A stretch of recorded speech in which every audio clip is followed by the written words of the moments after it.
Romanos capítulo 12,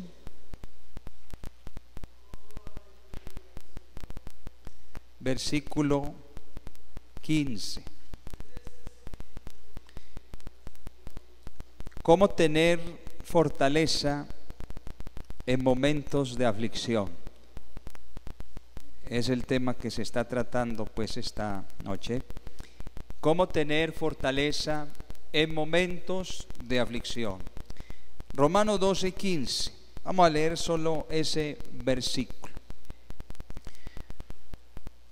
Gozaos con los que se gozan y llorad con los que lloran. ¿Le parece bien si lo repetimos todos juntos? Hagámoslo pues todos, por favor. Gozaos con los que se gozan, llorad con los que lloran. Padre, te damos gracias. Invocamos tu nombre, Jesús. Te rogamos tu bendición, tu palabra. Tú conoces la necesidad y cada corazón de los que estamos aquí reunidos en tu nombre. Bendícenos con la palabra de consuelo, de fortaleza, tu palabra que refrigera el alma y el espíritu.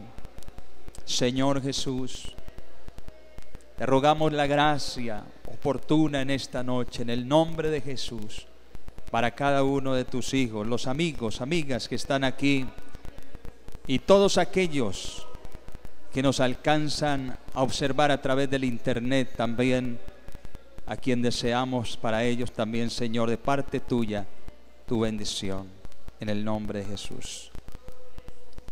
Siéntense, por favor, hermanos. ¿Por qué permite Dios? Será la pregunta de muchos de nosotros, puede ser. ¿Por qué Dios permite que pasemos por tiempos difíciles, por momentos de prueba, de tribulación, de aflicción? A veces nosotros como cristianos, sobre todo los que hemos creído en el Señor y en su palabra, los que obedecemos sus mandamientos, creemos y pensamos que estamos exentos de los problemas. A veces puede ser que al principio de nuestra vida cristiana creímos, o algunos creyeron, que al convertirnos a Cristo, al volvernos al Señor, íbamos a ser librados de todos los problemas, pruebas, enfermedades, aún de la muerte. Pero el Señor Jesús ha sido claro y Él prometió a sus hijos, a sus discípulos, una vida no tan fácil, no tan cómoda. Dios no nos promete acabar ahora con todos nuestros problemas, aflicciones o dolores. Él nunca ha dicho que jamás pasaríamos por los valles de las sombras de la muerte, por el valle del dolor o de la tribulación, de la tristeza, de la enfermedad. Pero sí nos prometió que iba a estar con nosotros hasta el fin. Por eso es que el salmista se inspira y dice: aunque ande por valle de sombra de muerte, no temeré mal alguno, porque tú estarás conmigo. Esa es una promesa ineludible y algo que debe estar el cristiano convencido de eso. El Señor Jesús le dijo a sus discípulos cuando les encargó la gran misión o la gran comisión, al final del capítulo 28, en el versículo 20, les dice: aquí yo estoy con vosotros todos los días hasta el fin del mundo. Tenemos que tener claro que el Señor está con nosotros. Tenemos que tener esa confianza de que el Señor está con nosotros, pero también debemos tener en cuenta que el Señor dijo que vendrían tribulaciones, que vendrían pruebas, que vendría la persecución, tal vez momentos de tristeza. Vamos a leer un versículo, capítulo 16 de San Juan, versículo 33. El Señor le dijo a sus discípulos: estas cosas os he hablado para que en mí tengáis paz. En el mundo tendréis aflicción, pero confiad, yo he vencido al mundo. Después de todo, entonces, hermanos, Cristo mismo no estuvo exento de aflicciones. Amén. El mismo Señor, del cual el profeta Isaías habla, refiriéndose a él, lo llama el varón de dolores, experimentado en quebrantos. Cuando el Señor estuvo en el huerto de Getsemaní, por ejemplo, la Biblia dice que su sudor eran como grandes gotas de sangre que caían sobre la tierra. Pero ¿por qué causa estaba Jesús así? ¿Por qué se sentía angustiado, atormentado, de tal manera que, según la ciencia médica, en ese momento el Señor empezó a sufrir una enfermedad? No recuerdo bien el término de la enfermedad, pero creo que es hematoidrosis, algo así, que se relaciona cuando se confunden o se compenetran las glándulas sudoríparas con algunos vasos sanguíneos, se entremezclan y es causado por medio de un dolor, una angustia, un terror profundo. Y según los médicos dicen que muy pocas veces hay una enfermedad como estas, pero el Señor la sufrió. Desde el huerto de Getsemaní comenzó el Señor, y de mucho antes, a tener diferentes pruebas y dificultades. Así que el Señor, creo yo, que estaba en ese momento tan difícil, porque sobre él caía todo el peso del pecado de la humanidad. Pero no solo eso, sino que también el Señor sabía que en unos minutos, tal vez 1, 2, 3 horas más adelante, lo iban a tomar preso. Él era el único ser que podía ver lo que le iba a pasar. Él sabía que el látigo romano iba a caer sobre sus espaldas, su cuerpo, su rostro. Él sabía que lo iban a coronar con una corona de espina, iba a ser doloroso. Él sabía que lo iban a llevar al Gólgota y crucificarlo y matarlo. Por eso se sintió de esa manera. Y por eso fue que le dijo el Señor, en su humanidad, le dijo a su divinidad, a Dios mismo: Padre, si quieres, pasa de mí esta copa, pero que no se haga mi voluntad, sino la tuya. Y la Biblia dice que inmediatamente después de esas palabras vino un ángel de Dios para fortalecerlo, para consolarlo. Bendito el nombre del Señor. Imagine usted, el mismo Señor como humano no estuvo solo. Y Dios nos dice a nosotros, sus hijos, que nosotros no estaremos solos, que Dios está con nosotros. Alabanzas al Señor. Gloria al nombre del Señor. Así que las pruebas y el dolor han sido la experiencia común de la humanidad a lo largo de la historia. Al recordar estas situaciones desde la perspectiva de Dios, vamos a poder tener una mejor comprensión que nos va a ayudar a reaccionar sabiamente hacia el futuro.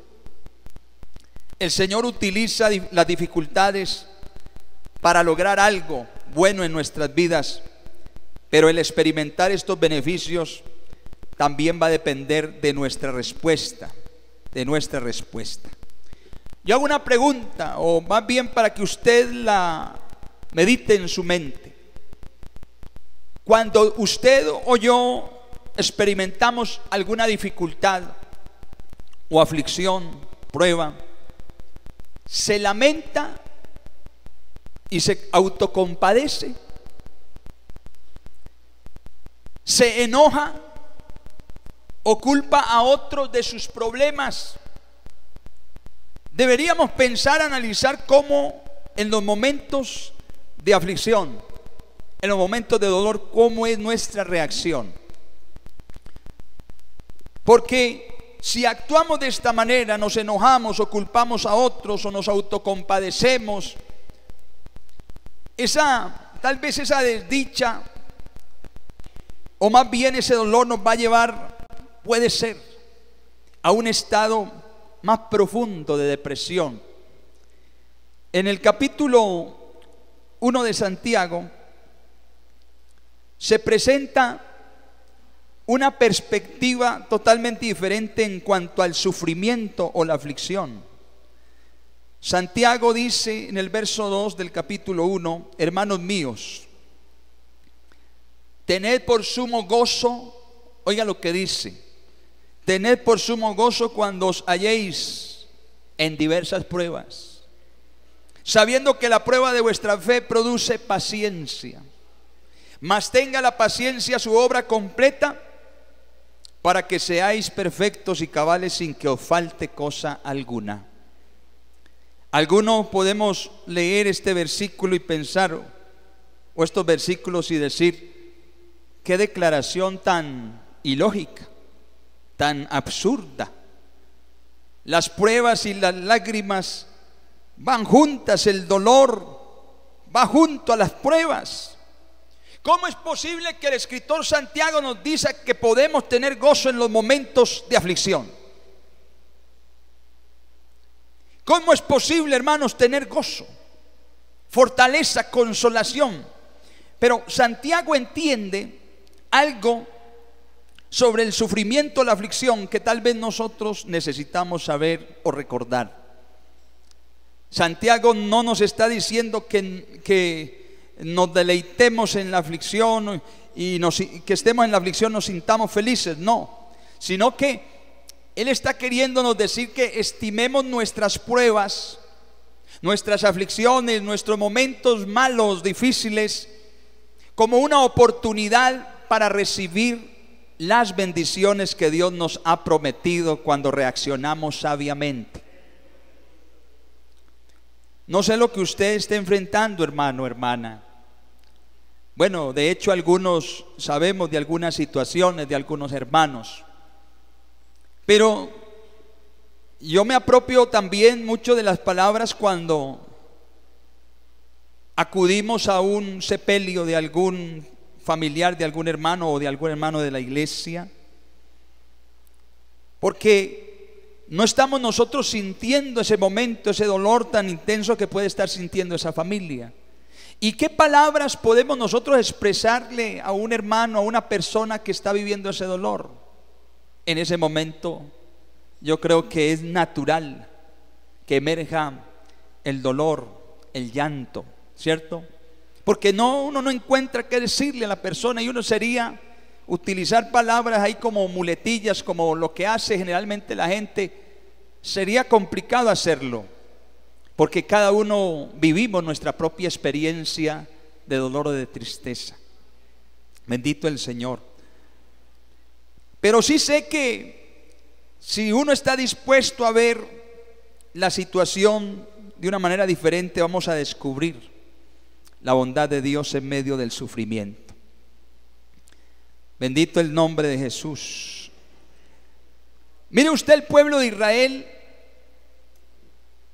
cuando se encontró en ese dilema y perdieron a su más grande líder, a Moisés, ese padre espiritual a quien Dios puso allí para guiar a Israel hacia la tierra prometida, sacarlos de Egipto y durante 40 años estar con ellos en el desierto. Imagínese usted la pérdida del líder, cómo dejó a esa nación en esa angustia, en esa tristeza. Y la Biblia dice, la palabra del Señor dice en Deuteronomio capítulo 34 verso 8, que los hijos de Israel lloraron a Moisés en los campos de Moab durante 30 días. La reacción de Dios hacia su dolor, hacia el dolor del pueblo, no fue decirles: no se deberían de sentir así, deberían de ser más fuertes, deberían de olvidar a Moisés, al fin y al cabo me tienen a mí. Podría haber dicho el Señor, pero no lo dijo así. Él permitió que el pueblo manifestara su angustia, su dolor, sus lágrimas, que hicieran su duelo, porque es lo más natural que nosotros podemos sentir cuando nos enfrentamos a una terrible aflicción o dolor.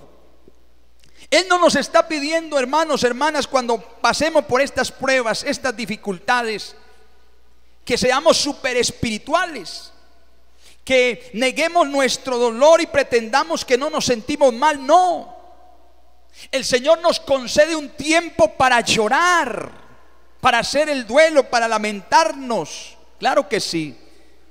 Dios dejó que toda una nación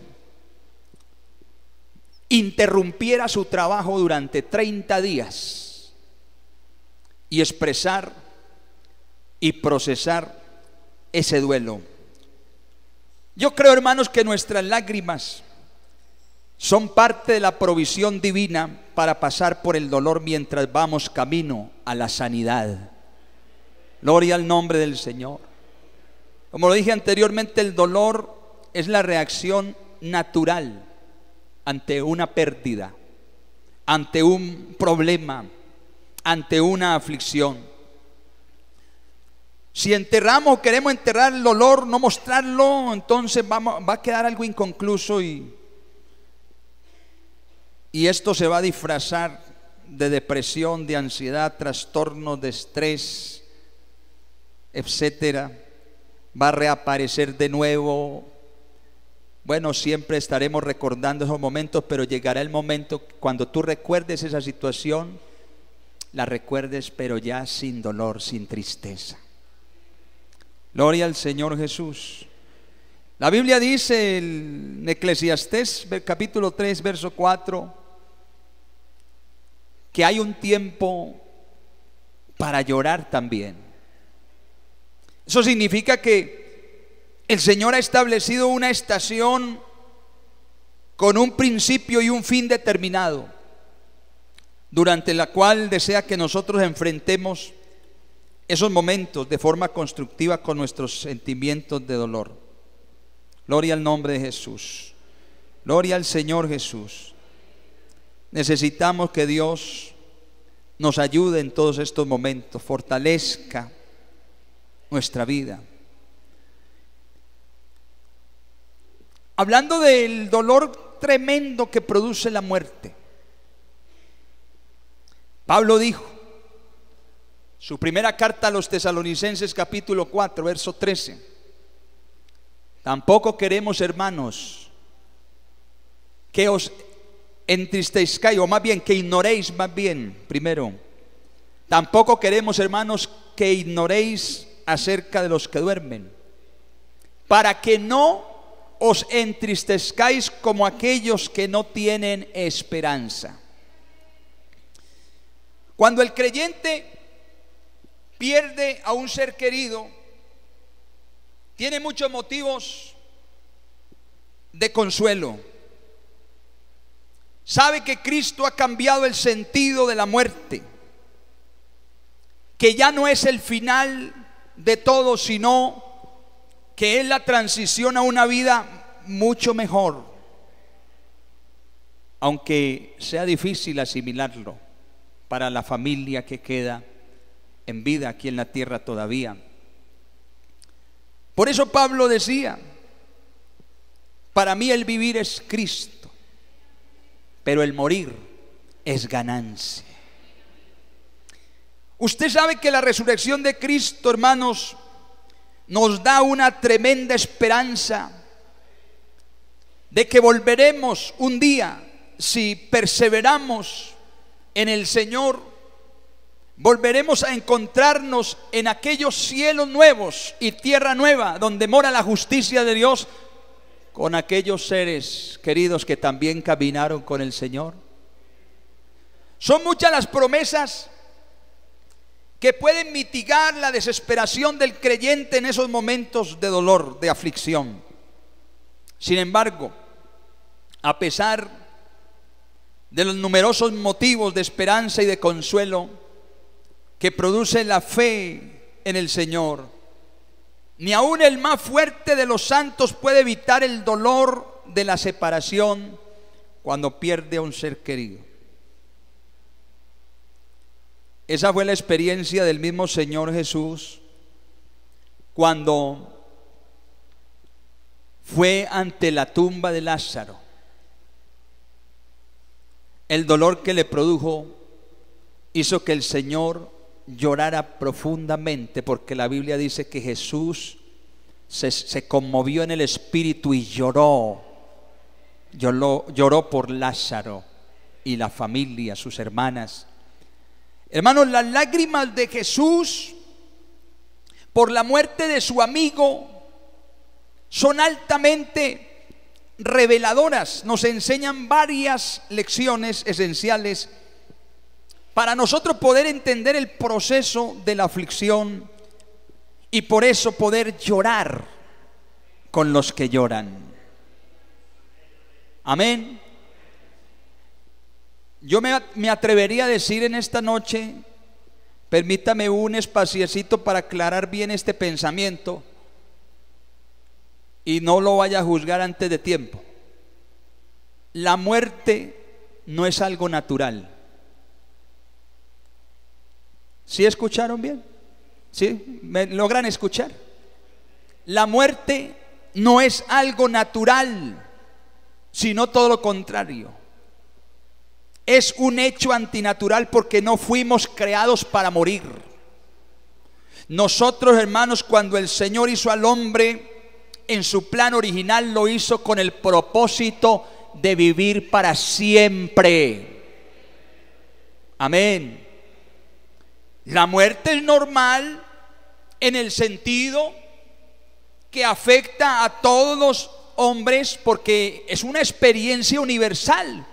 Por cuanto el pecado entró al hombre, al mundo, entonces la paga del pecado naturalmente es la muerte. Pero yo creo que es antinatural. La muerte es repulsiva en su misma esencia. La palabra de Dios nos define la muerte claramente como un enemigo. Sí lo dice la palabra. Primera a los Corintios capítulo 15 versículo 23, creo que está allí, cuando dice que el postrer enemigo que será vencido será la muerte. ¿Por qué? Por eso dice que el postrer enemigo que será vencido por nosotros los creyentes será la muerte. Un día nosotros le diremos a la muerte, le diremos las palabras que el apóstol Pablo también declaró.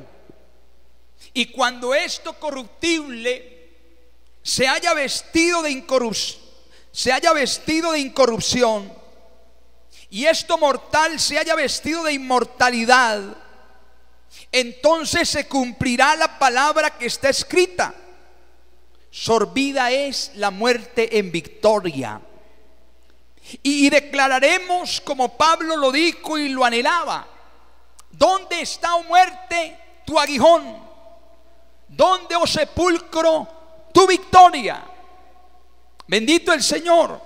Por ello siempre, hermanos, muchas veces, claro está, nos costará aceptar algo que va en contra de la imagen de Dios en nosotros, en contra de este sello de eternidad del que nos habla el autor de Eclesiastés también, cuando dice: y ha puesto eternidad en el corazón de ellos.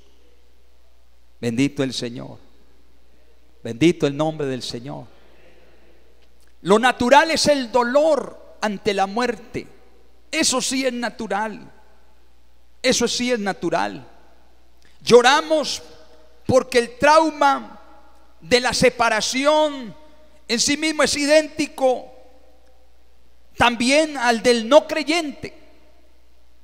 La esperanza firme, hermanos, en una vida nueva con Cristo no detiene de forma automática las lágrimas.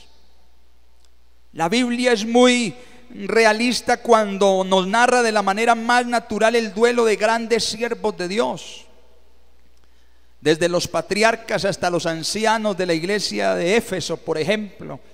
De ellos nos dice Lucas que hubo gran llanto de todos, y echándose al cuello de Pablo, también dice la palabra, lo besaban, doliéndose en gran manera por la palabra que Pablo les había dicho, que no verían más su rostro. Amén. Pero la fe, hermanos, nuestra fe en el Señor cambia la naturaleza de nuestras lágrimas. Claro que sí lloramos ante el dolor, ante la separación, ante la muerte, pero lloramos de manera diferente. Lloramos con esperanza, con esperanza. Alabado el nombre de Jesús. La Biblia es la que nos otorga esas promesas para que nosotros con toda confianza creamos y confiemos de que el Señor cumplirá lo que ha dicho. Alabanzas a Jesús.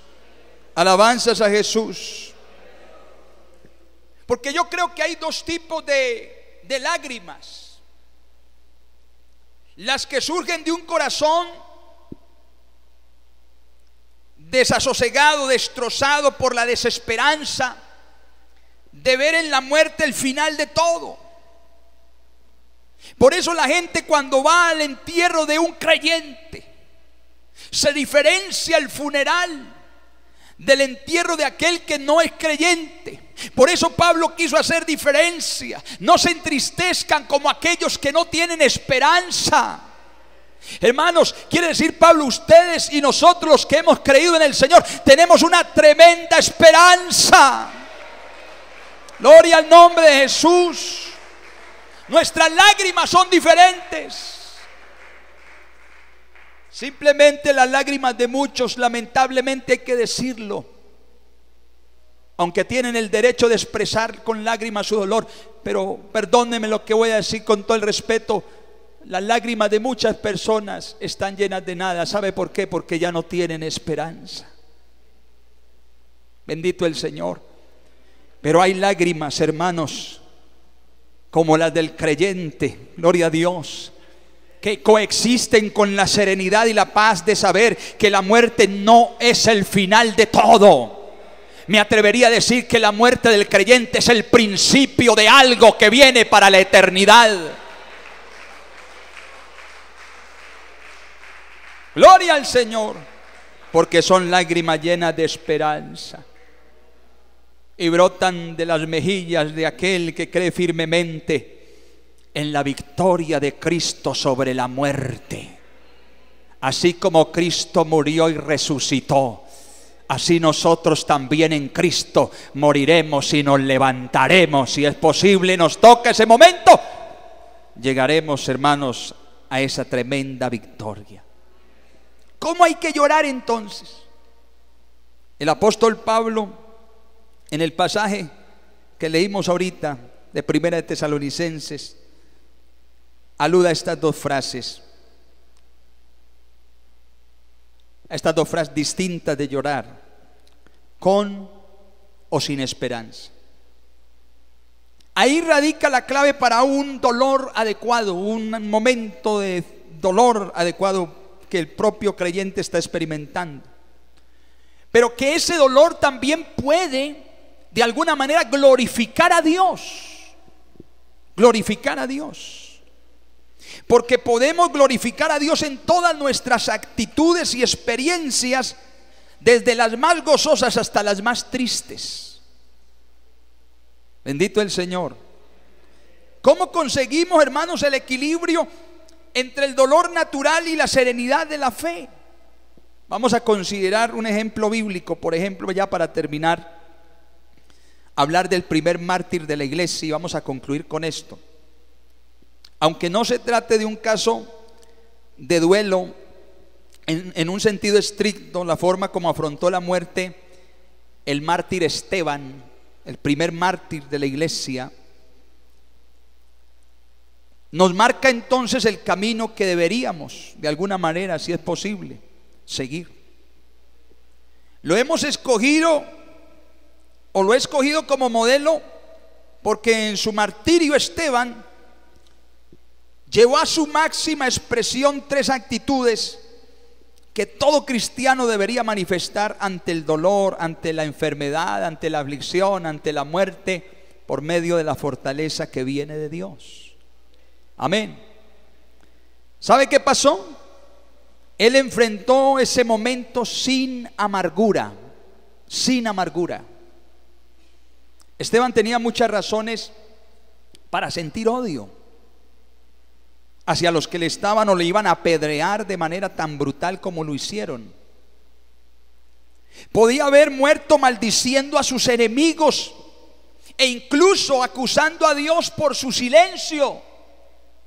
Porque algunos a veces en unos momentos como que decimos, pero ¿dónde está Dios? Y parece ser lo más natural. Claro está, porque no queremos confrontar esos momentos tan difíciles. Y Esteban podía haber sentido, haber expresado todas estas cosas. Esa reacción podía haber sido perfectamente comprensible ante una multitud de personas que se enfurecían en sus corazones, y dice la Biblia, crujían sus dientes contra él, y ya tenían listas las piedras para apedrearle y matarle.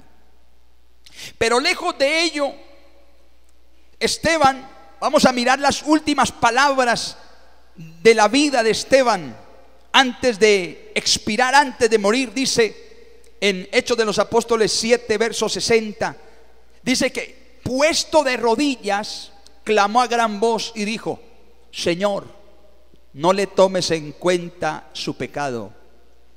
Y habiendo dicho esto, durmió. También enfrentó ese momento de dolor, de esa terrible confrontación. Lo enfrentó con paz, con serenidad. Entonces dice la palabra, todos los que estaban sentados en el concilio, al fijar los ojos en Esteban, vieron su rostro como el rostro de un ángel. Le acababan de acusar con calumnias graves que implicaban una muerte segura. Ese complot para quitarle la vida se originó en la intensa envidia de los religiosos, de aquellos líderes del momento. Pero dice la Biblia que no podían resistir a la sabiduría y al espíritu con que les hablaba. Sin embargo, aún en medio de esa turba enfurecida y malvada, Esteban mostró tal serenidad y sosiego de espíritu que la gente alrededor descubrió algo singular, algo excepcional en este varón de Dios, y era que su rostro parecía como el rostro de un ángel. Alabanzas al Señor. La pregunta es inevitable: ¿cómo puede un hombre en estas condiciones, en estas circunstancias tan trágicas, tener una paz tan profunda? ¿Ah? La respuesta está en la fe de este varón de Dios. Alabanzas al Señor. ¿Cómo podemos confrontar, obtener fortaleza en medio de la aflicción? Con fe. Con fe.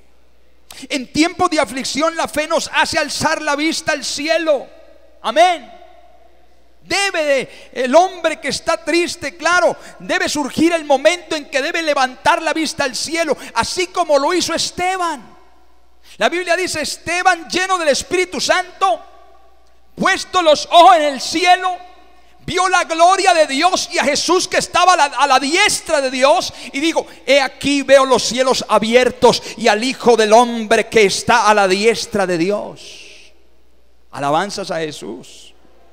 Hermanos, si Esteban hubiese centrado su atención en los que le calumniaban y en la injusticia tremenda que sufría, yo estoy casi que seguro que habría reaccionado de modo diferente.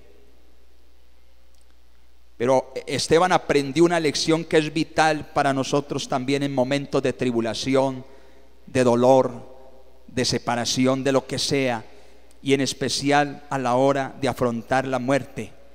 Y es que la fe mira hacia arriba, no hacia abajo. Amén, amén, amén, hermanos. Esa fue la experiencia de Moisés también, que dice la Biblia, quien por la fe se sostuvo como mirando al invisible. Uno de los peores enemigos en el sufrimiento es la autocompasión.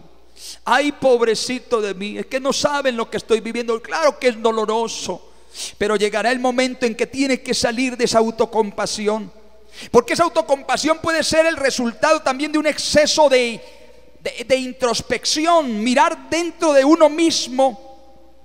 Y ese exceso, hermanos, a su vez lleva a la desesperación. Pobre de mí, qué injusto es esto conmigo. Por eso, hermanos, en el dolor es necesario mantener el equilibrio entre una autoobservación.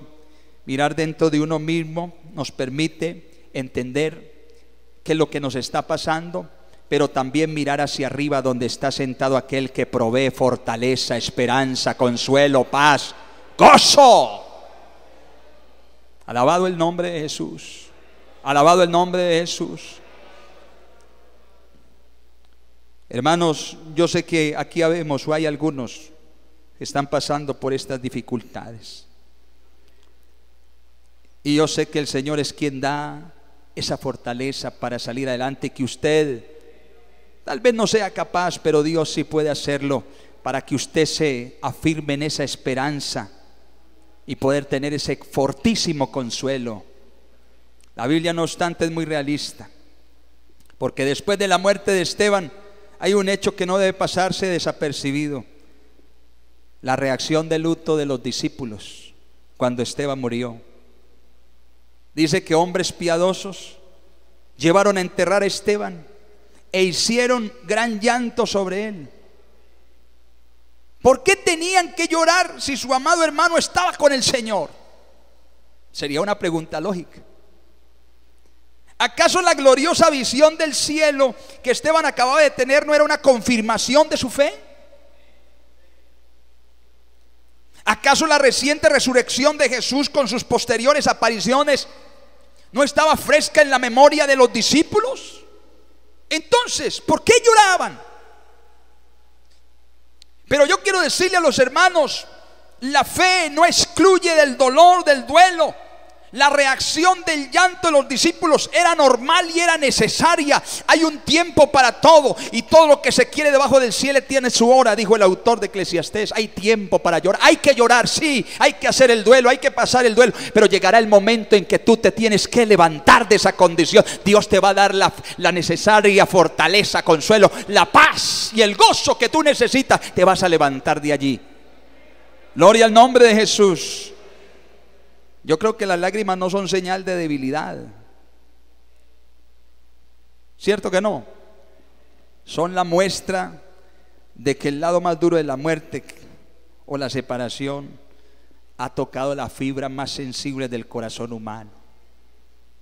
Bienaventurados los que lloran, dijo el Señor, porque ellos recibirán consolación.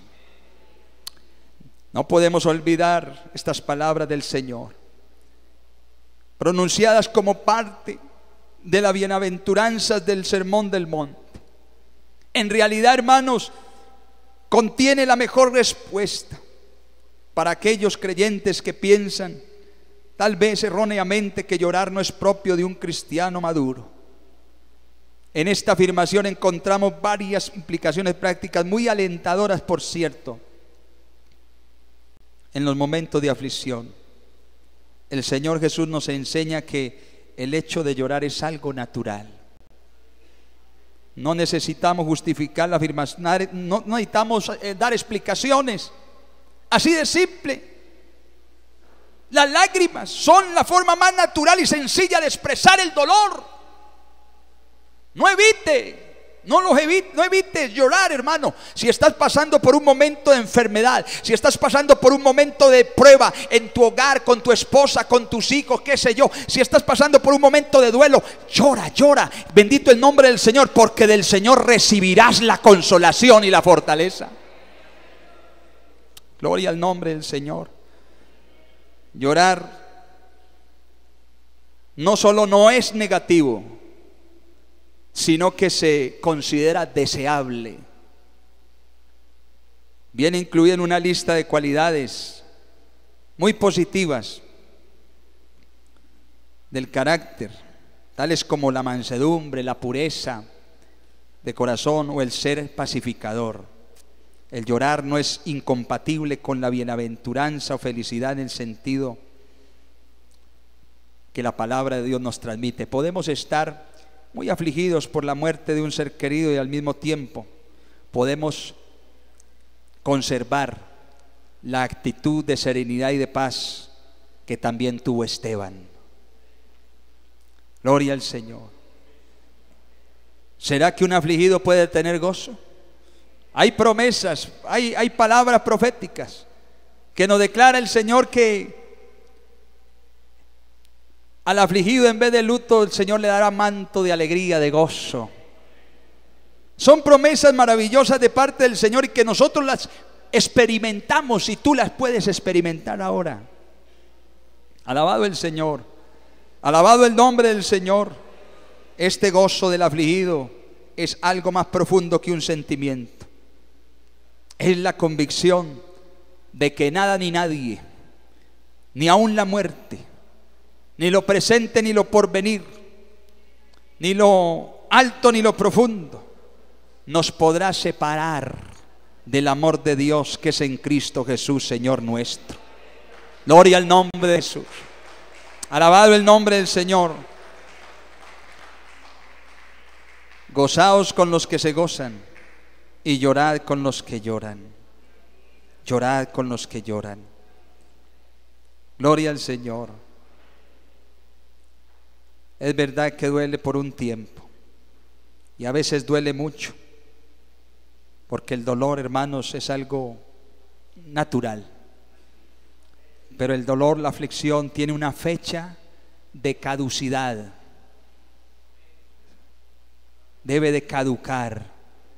No es normal que un cristiano esté haciendo su duelo durante mucho tiempo.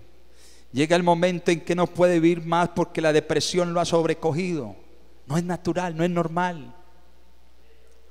Por eso yo me tengo que refugiar cada día en el Señor, aunque sea difícil de concebirlo por un momento, por el momento que estamos pasando tal vez. El creyente llora, sí, pero llora con esperanza, con gozo. Oh, bendito el nombre de Jesús. Porque nosotros, hermanos, podemos vislumbrar las pruebas, las enfermedades, aún la muerte, desde una óptica totalmente diferente. Oh, gloria al Señor. Podemos vislumbrar, hermanos, el otro lado de la muerte. Yo no sé si a usted se le ha ocurrido o lo ha pensado, tal vez imaginado. ¿Cómo será después de la muerte? Después de que yo muera, ¿a dónde iré? Bueno, la Biblia lo dice y lo aclara. Solamente hay que confiar y hay que creerlo. Bendito el Señor. Allí en ese lugar Él enjugará toda lágrima de los ojos y no habrá más muerte, no habrá llanto, no habrá más dolor ni clamor, porque las primeras cosas pasaron ya y he aquí todas son hechas nuevas. Hermano, si quiere llorar, llora, pero llora con esperanza. Vive consolado. Vamos a orar. Y bueno, ahorita ya oraron por aquellos hermanos, pero yo siento en este momento que oremos por una hermana, un hermano que quiera venir aquí adelante un momento y arrodillarse y poner sus lágrimas simbólicamente a los pies del Señor. Algún familiar, alguna hermana que todavía siente, a pesar del tiempo que ha pasado, ese momento no le deja tener paz. no tiene consuelo, no hay nada, no ha podido superarlo durante el tiempo que lleva. Pero aquí está el que puede fortalecer tu alma, tu espíritu, el que te puede consolar, el que te puede dar esa paz inexplicable que se puede sentir en estos momentos, ese gozo indescriptible en medio del dolor, en medio de la aflicción. Hermano, pero ¿cómo puede usted decir en este momento que estoy pasando, estar tan triste, tan afligido, afligida, decir que puedo sentir gozo? Eso es lo bonito, lo maravilloso del Señor, que produce gozo en medio de la tristeza más profunda. Oh, Él es especialista en cambiar la tristeza en gozo. Él es especialista, hermano, que en el momento de guerra tú puedas tener paz. Él es especialista en levantar lo que está caído, en levantar manos caídas, rodillas paralizadas. Él es especialista para hacer eso. Yo voy a invitar al músico que toque algo y oremos por estos hermanos y demos gracias a Dios, aún por las pruebas, aún por las tristezas. Algo estamos aprendiendo, algo Dios está haciendo, Dios nos está preparando, porque lo que viene es grande, porque lo que viene es eterno. Este momento